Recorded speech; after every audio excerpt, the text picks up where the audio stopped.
Jasho jembamba kimemtoka Rais wa Tanzania Samia Suluhu.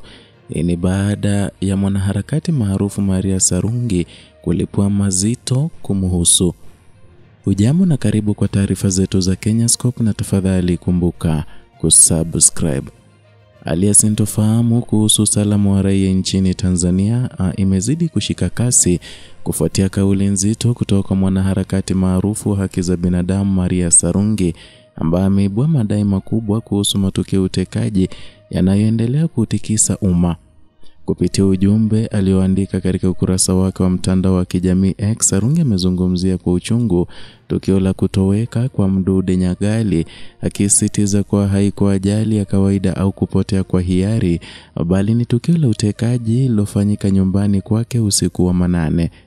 Kwa mujibu wa kauli ya Sarungi, watekaji hao wanadaiwa kuwa ni kikosi maalum kinachofanya kazi kwa amri kutoka juu, alinayotilia shaka nafasi ya baadhi ya viongozi wa serikali katika matukio hayo. Sarungi ametumia jukwaa lake la kidijitali kulaani kile anachokiita unyanyasaji unaofanywa dhidi ya raia wanyonge, huku akimtaka Rais wa Jamhuri ya Muungano wa Tanzania Samia Suluhu Hassan kusitisha kejeli na kuonyesha dhamira ya kweli ya kulinda haki za binadamu.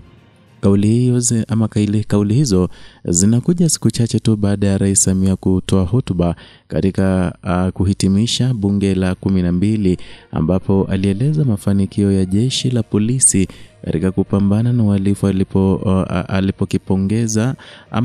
akilipongeza jeshi hilo kwa juhudi zake za kusisitiza kuwa matukio ya utekaji ni changamoto inayopaswa kushughulikiwa kwa haraka.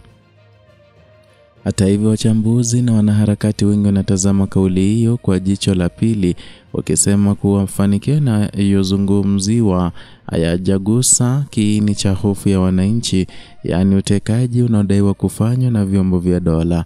Tofauti ya kauli kati ya rais na wanaharakati kama Sarungi imeleta mgawanyiko mkubwa katika mitazamo ya wananchi. Wakati baadhi ya wananchi wanaunga mkono juhudi za serikali, kundi kubwa linaamini kuwa hatua hazijaenda sambamba na meneno, huku akihofia kuwa matamko ya kisiasa yamekuwa hayapelekei mabadiliko ya kweli katika kukomesha ukiukwaji wa haki za binadamu.